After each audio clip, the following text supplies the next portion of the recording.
कभी किसी को मुकम्मल जहां नहीं मिलता, कहीं जमीन तो कहीं आसमान नहीं मिलता। बुझा सका है भला कौन वक्त के शोले, ये ऐसी आग है जिसमें धुआं नहीं मिलता। चंद लाइनों में कही गई ये बात बिल्कुल पूरी तरह से सही है।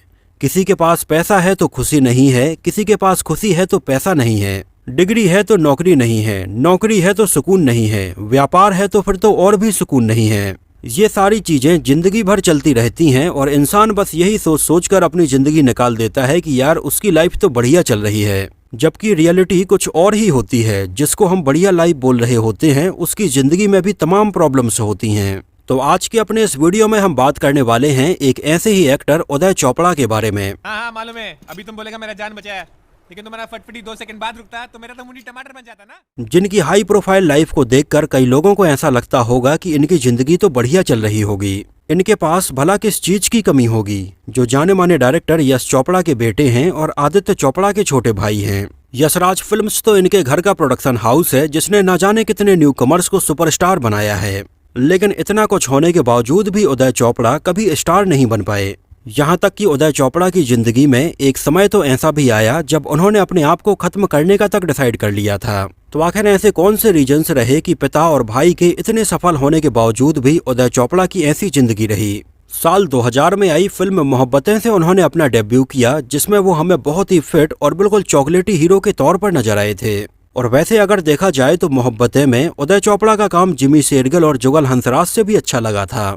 आगे चलकर भी वो हमें धूम, धूम 2 और धूम 3 जैसी फिल्मों में अली के रोल में नजर आए, जिसको भी लोगों ने काफी पसंद किया। लेकिन इतना कुछ होने के बावजूद भी आखिर क्यों उदय चोपड़ा बॉलीवुड छोड़ने के लिए मजबूर हो गए थे। जानी मानी एक्ट्रेस नरगिस फकरी के साथ में कई सालों तक इनका अफेयर चला, लेकिन आगे चलकर ये क्यों अलग हो गए।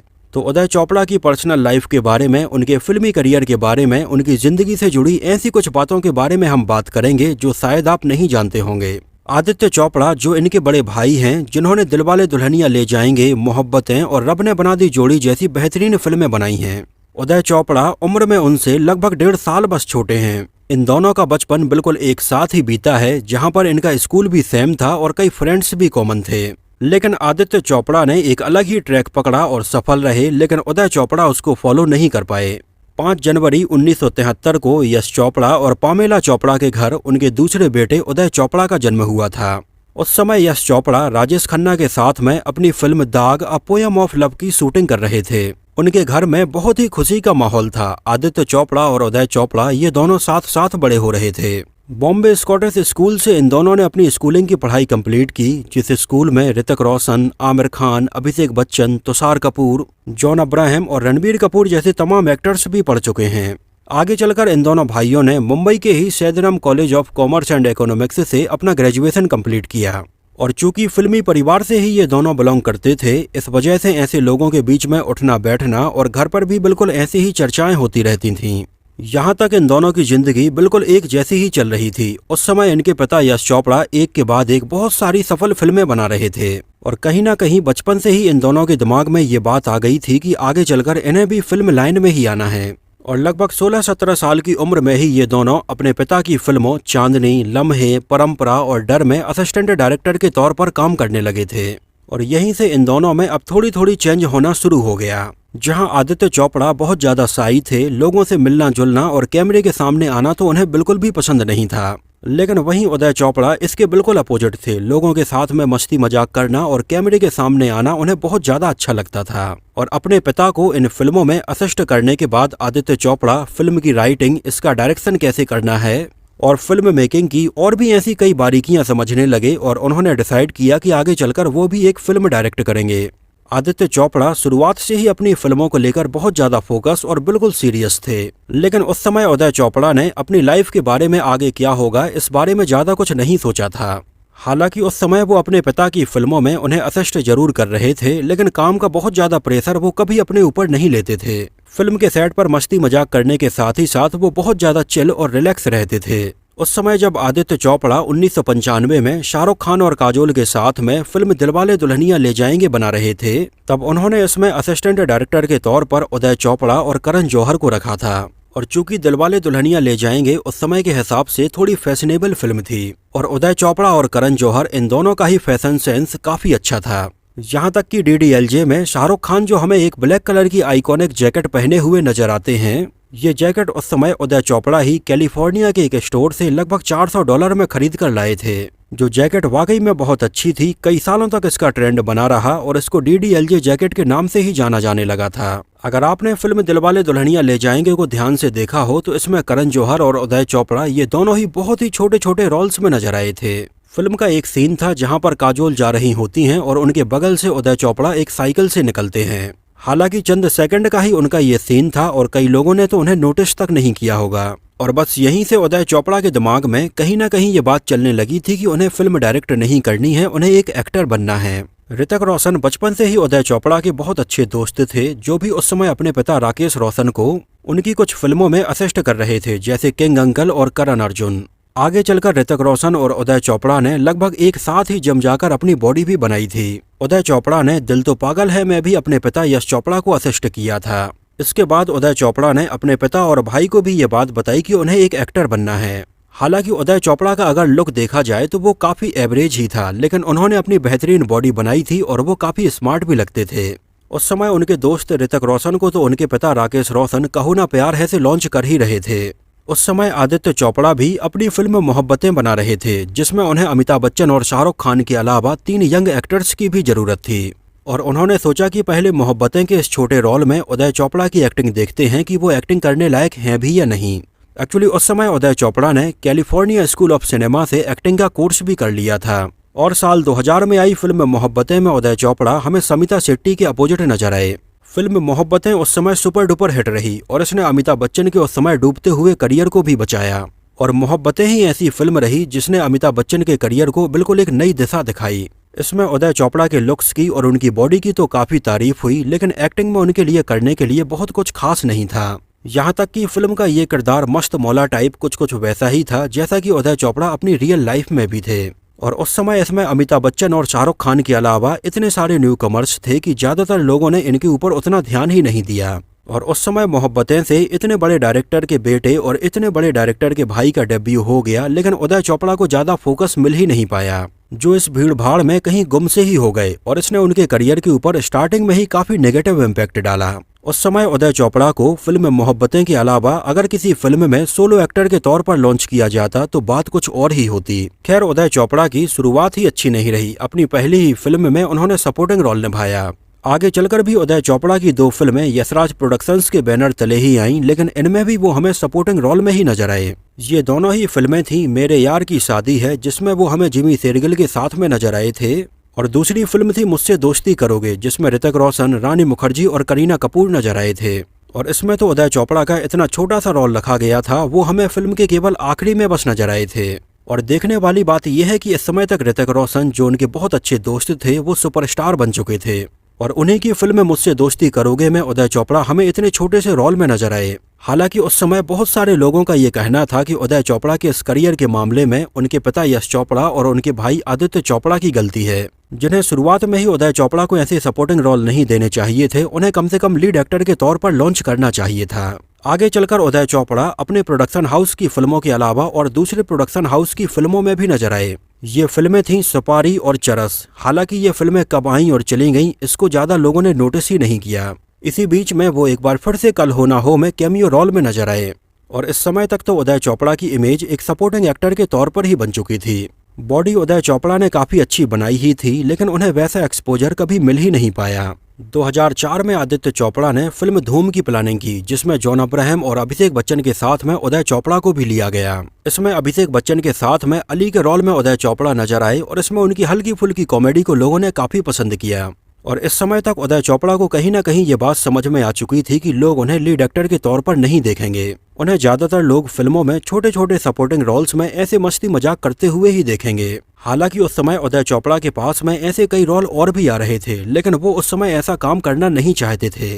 वो चाहते थे कि लोग उन्हें सीरियसली लें और वो किसी इंटेंस फिल्म में नजर आएं। हालांकि आगे चलकर 2005 में वो दिन आ ही गया जब उदय चोपड़ा हमें पहली बार किसी फिल्म में लीड एक्टर के तौर पर नजर आए। ये फिल्म थी साल 2005 में आई romantic comedy film Neal and Nikki की, जिसमें वो हमें तनीषा मुखर्जी के अपोजिट नजर आए। इसको भी यशराज प्रोडक्शंस ने ही प्रोड्यूस किया था। ये एक ऐसी फिल्म थी जिसमें उदय चोपड़ा और तनीषा मुखर्जी के साथ में बहुत सारे हॉट सीन भी रखे गए थे। एक्चुअली उस समय इस फिल्म की शूटिंग के दौरान तनिषा मुखर्जी और उदय चोपड़ा एक दूसरे को डेट भी करने लगे थे।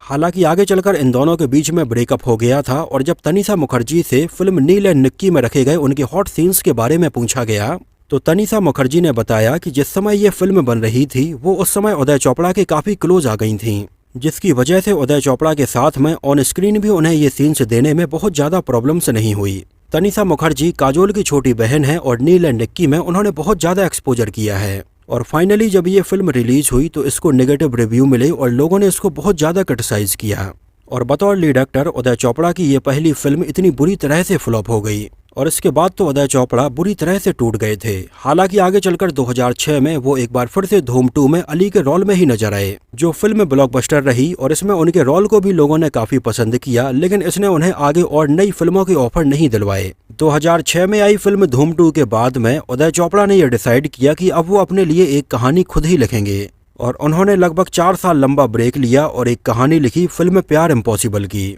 ये एक रोमांटिक कॉमेडी फिल्म थी और इसमें उनकी अपोजिट हमें प्रियंका चोपड़ा नजर आई थीं, जिसको भी यशराज प्रोडक्शंस के बैनर तले ही प्रोड्यूस किया गया था और इसको डायरेक्ट करने के लिए उदय चोपड़ा ने अपने दोस्त जुगल हंसराज को बुलाया, जो उनके साथ में फिल्म मोहब्बतें में नजर आए थे। इस समय तक उदय चोपड़ा के ऊपर एक फ्लॉप एक्टर का टैग लग चुका था, लेकिन उनकी फिल्म प्यार इम्पॉसिबल में प्रियंका चोपड़ा ने यशराज प्रोडक्शंस की वजह से काम किया। हालांकि ये फिल्म बुरी तरह से पिट गई और उदय चोपड़ा को ये बात अच्छे से समझ में आ गई कि एक्टिंग में उनका करियर अब नहीं चलने वाला है। उस समय उदय चोपड़ा की फिल्म प्यार इम्पॉसिबल के लिए उन्हें रोस्ट एक्टर का घंटा अवार्ड दिया गया था, जो किसी बेइज्जती से कम नहीं था। इसके अलावा इसी फिल्म के लिए रोस्ट ऑन स्क्रीन कपल के लिए भी उन्हें घंटा अवार्ड मिला था। उदय चोपड़ा एक्टिंग में जितना कर सकते थे उन्होंने किया। अब इसको आप उनकी खराब एक्टिंग कहें या खराब किस्मत कहें, एक्टिंग में उनकी गाड़ी नहीं चल पाई। एक्चुअली ये फिल्म तो उदय चोपड़ा ने लिखी भी थी और उन्हें ये समझ में आने लगा कि अब उनका राइटिंग में भी शायद करियर नहीं बनेगा। हालांकि इसके बाद भी उन्हें कुछ फिल्मों में छोटे मोटे सपोर्टिंग रोल तो ऑफर हो रहे थे, लेकिन उदय चोपड़ा इनमें काम करना नहीं चाहते थे। उस समय उदय चोपड़ा के ऊपर उनके पिता और उनके भाई की लेगेसी भी भारी पड़ रही थी और लगभग 2010 के दौरान ही उदय चोपड़ा ने यह डिसाइड किया कि यहाँ पर इंडिया में वो कितना भी कुछ कर लें, यहाँ पर उनकी दाल नहीं गलने वाली है, चाहे एक्टिंग हो, राइटिंग हो, डायरेक्शन हो या फिल्म मेकिंग की कोई भी फील्ड हो, क्योंकि उनके पिता और भाई ने वो स्टेटस पहले ही अचीव कर रखा है कि उनकी उपलब्धियां बहुत ही कम नजर आती हैं। और लगभग 2011 के दौरान उदय चोपड़ा ने यह डिसाइड किया कि वो इंडिया में नहीं हॉलीवुड की फिल्में प्रोड्यूस करेंगे। हालांकि जब उदय चोपड़ा ने इस आइडिया को अपने पिता के साथ में शेयर किया तो उनके पिता ने कहा कि लगता है कि तुम पूरी तरह से बेवकूफ़ हो। यश चोपड़ा ने उनसे कहा कि उनके पास यहाँ पर सारी सुख सुविधाएं हैं, जिसको भी चाहे वो अपनी फिल्म में ले सकते हैं और इंडिया में यशराज प्रोडक्शंस इतना जाना पहचाना नाम है कि कोई उन्हें इसके लिए मना तक नहीं करेगा। लेकिन उदय चोपड़ा ने कहा कि वो इंडिया में नहीं, वो हॉलीवुड में जाकर अपने इस प्रोडक्शन हाउस के बैनर तले कई और फिल्में बनाएंगे। हालांकि बाद में यश चोपड़ा ने उनकी ये बात मान ली और आगे चलकर उन्होंने university of California and Los Angeles में एक कोर्स ज्वाइन कर लिया, जहां पर रात में फिल्म प्रोडक्शंस के बारे में बताते और दिन में उदय चोपड़ा बहुत सारे एक्टर्स और प्रोड्यूसर्स से मीटिंग करते। और वहां पर उदय चोपड़ा ने Hollywood based film production company YRF entertainment के नाम से ओपन की। इसके अलावा उदय चोपड़ा ने यशराज फिल्म्स की सुपरहिट फिल्मों के कॉमिक्स भी निकाले, जिसको योमिक्स यानी कि YRF कॉमिक्स का नाम दिया गया और उन्होंने कुछ कॉमिक्स निकाले जैसे धूम, हम तुम और एक था टाइगर की। और इसमें एक बार फिर से उन्होंने अली का रोल निभाया। हालांकि ये फिल्म रिलीज होने के पहले ही उन्होंने ये अनाउंस कर दिया कि ये उनकी आखिरी फिल्म होगी। हालांकि आगे चलकर उनसे इंटरव्यूज में पूछा गया कि आखिर वो क्यों इसके बाद किसी फिल्म में काम करना नहीं चाहेंगे और कई लोगों के मन में ये सवाल था कि क्या उदय चोपड़ा धूम सीरीज की अगली फिल्मों में नजर भी नहीं आएंगे। हालांकि इसका जवाब देते हुए उन्होंने ये कहा कि वो धूम के अलावा कोई और फिल्म नहीं करेंगे, लेकिन अगर धूम 4 बनेगी तो वो दोबारा वापस जरूर आएंगे। और 2013 में आई फिल्म धूम 3 ऐसी आखिरी फिल्म रही जिसमें उदय चोपड़ा हमें नजर आए थे। इसके बाद उन्होंने 2014 में 2 हॉलीवुड फिल्में बनाई। पहली फिल्म थी ग्रेस ऑफ मोनाको और दूसरी थी द लॉन्गेस्ट वीक। हालांकि ये दोनों ही फिल्में बॉक्स ऑफिस पर कुछ खास कमाई नहीं कर पाईं। 2012 में उनके पिता यश चोपड़ा की मृत्यु हो गई और इसने उदय चोपड़ा को और भी बुरी तरह से तोड़ दिया। उदय चोपड़ा करियर में तो सफल नहीं हो पा रहे थे, ना तो एक्टर के तौर पर, ना राइटर के तौर पर और ना ही प्रोड्यूसर के तौर पर। इंडिया से लेकर हॉलीवुड तक उन्होंने हर चीजें ट्राई कर ली, लेकिन वो हर चीज में फेल हो रहे थे। इस समय उनकी प्रोफेशनल लाइफ के अलावा उनकी पर्सनल लाइफ के बारे में बात करें तो तनिषा मुखर्जी से ब्रेकअप हो जाने के बाद उदय चोपड़ा इस समय नरगिस फकरी के साथ में रिलेशनशिप में थे। दोनों का रिलेशन काफी अच्छा चल रहा था, हर कहीं पर ये दोनों लगभग एक साथ ही देखे जा सकते थे। यहाँ तक कि ऐसा भी कहा जाने लगा था कि बहुत जल्दी ये दोनों शादी भी करने वाले हैं। यहाँ पर उदय चोपड़ा से नजदीकियों के चलते नरगिस फकरी को और भी कई बॉलीवुड फिल्में मिलने लगी थीं। उस समय उदय चोपड़ा से उनकी शादी के बारे में पूछा गया तो उन्होंने कहा कि अगर उनकी हॉलीवुड फिल्म प्रोडक्शन कंपनी एक भी रुपए एक्स्ट्रा कमाएगी तो इसके बाद उदय चोपड़ा तुरंत शादी कर लेंगे। लेकिन उन्होंने हॉलीवुड में जो 2 फिल्में प्रोड्यूस की उन्होंने कमाई नहीं की और उदय चोपड़ा को बड़ा सदमा लगा। वो बुरी तरह से टूट गए और अल्कोहल का सहारा लेने लगे और आगे चलकर उनका नरगिस फकरी के साथ में भी ब्रेकअप हो गया। उस समय कहा जाता है कि नरगिस फकरी उनके साथ में उनके घर में ही रह रही हैं। लेकिन उनके ब्रेकअप के बाद में नरगिस फकरी वहां से चली गई, यहाँ तक कि उन्होंने इंडिया ही छोड़ दिया था। उस समय अचानक से हुए इनके ब्रेकअप की वजह से नरगिस फकरी इमोशनल ब्रेकडाउन भी हो गई थीं। उस समय नरगिस फकरी को इतना बड़ा सदमा लगा कि कुछ फिल्में वो कर रही थीं, लेकिन उन्हें बीच में ही छोड़कर वो तुरंत न्यूयॉर्क चली गईं। हालांकि बाद में नरगिस फकरी ने एक इंटरव्यू में बताया कि उन्हें एक बहुत ही अच्छा शख्स मिला था, लेकिन उसको उन्होंने खो दिया है। हालांकि उस समय इन दोनों के अलग होने की मेन वजह जो भी रही हो, लेकिन ये दोनों एक दूसरे से अलग हो गए थे। और नरगिस फकरी के न्यूयॉर्क चले जाने के बाद में तो उदय चोपड़ा और ज्यादा बुरी तरह से टूट गए थे। यहाँ तक कि कई लोगों ने तो ये कहा कि वो बहुत ज्यादा नशा करने लगे हैं और वो डिप्रेशन में हैं। इस समय उनकी कुछ फोटोग्राफ्स भी मीडिया में सामने आई थीं, जिसमें उदय चोपड़ा काफी मोटे नजर आ रहे हैं, जिसे देखने के बाद लोग बिल्कुल शॉक्ड हो गए थे, क्योंकि उदय चोपड़ा हमेशा से ही बिल्कुल फिट रहे हैं। उस समय उदय चोपड़ा के डिप्रेशन के बारे में ये और भी कंफर्म हो गया जब उन्होंने एक के बाद एक ट्वीट करना शुरू किए। उन्होंने एक रात बैठकर अपने ट्विटर हैंडल से बहुत सारे ट्वीट लाइन से कर डाले, जहां उनके ट्वीट कुछ ऐसे थे। पहले ट्वीट में लिखा था, for a few hours I deactivated my Twitter account, it felt as close to death as I could get was phenomenal. उन्होंने और आगे लिखा, I think this is a good option to suicide, I might be doing it permanently soon. उस समय उन्होंने अपने Twitter handle पर ऐसे कई और ट्वीट किए और बहुत सारे लोगों को ये समझ में आया कि उदय चोपड़ा डिप्रेशन में हैं। और उस समय उदय चोपड़ा के इन ट्वीट्स के कमेंट सेक्शन में बहुत सारे लोग उन्हें गेट वेल सून बोलने लगे और स्टे स्ट्रांग बोलने लगे।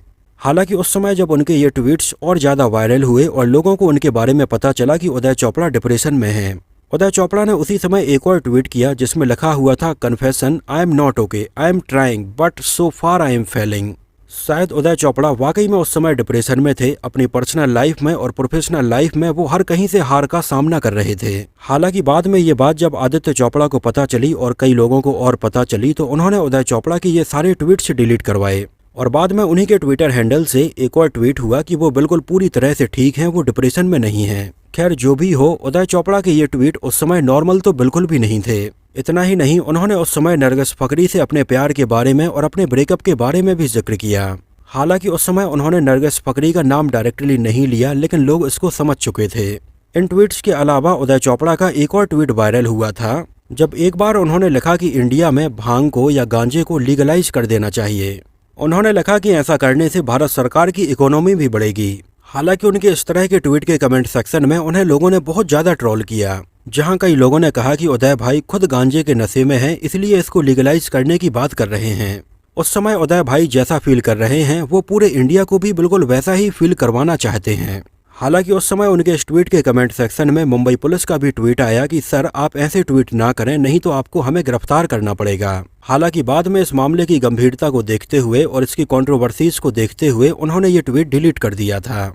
हालांकि बीच में अचानक से बहुत ही अनफिट से नजर आने वाले उदय चोपड़ा अभी पिछले कुछ समय एक बार फिर से मीडिया में सामने आए, जहां पर वो बिल्कुल फिट नजर आने लगे हैं, जिन्हें दोबारा से फिट देखकर लोगों को बहुत ज्यादा खुशी हुई है और कहा कि उदय चोपड़ा अब डिप्रेशन से बाहर आ गए हैं। 2023 में आई द रोमांटिक्स में उदय चोपड़ा हमें एक इंटरव्यू देते हुए भी नजर आए। उदय चोपड़ा भगवान के ऊपर आस्था नहीं रखते हैं और ये स्टेटस उन्होंने कई लंबे समय तक अपने इंस्टाग्राम अकाउंट पर भी लगाया था। तनिषा मुखर्जी और नरगिस फकरी के अलावा उदय चोपड़ा के अफेयर की खबरें बीच में ट्विंकल खन्ना की छोटी बहन रिंकी खन्ना के साथ में भी सामने आई थीं और आगे चलकर परिणीति चोपड़ा के साथ में भी सामने आई। उदय चोपड़ा अभी लगभग 51 साल के हो चुके हैं, लेकिन उन्होंने शादी नहीं की है। हालांकि उदय चोपड़ा को अब फिट देखते हुए ये कहा जा सकता है कि वो अब बिल्कुल पूरी तरह से ठीक हैं।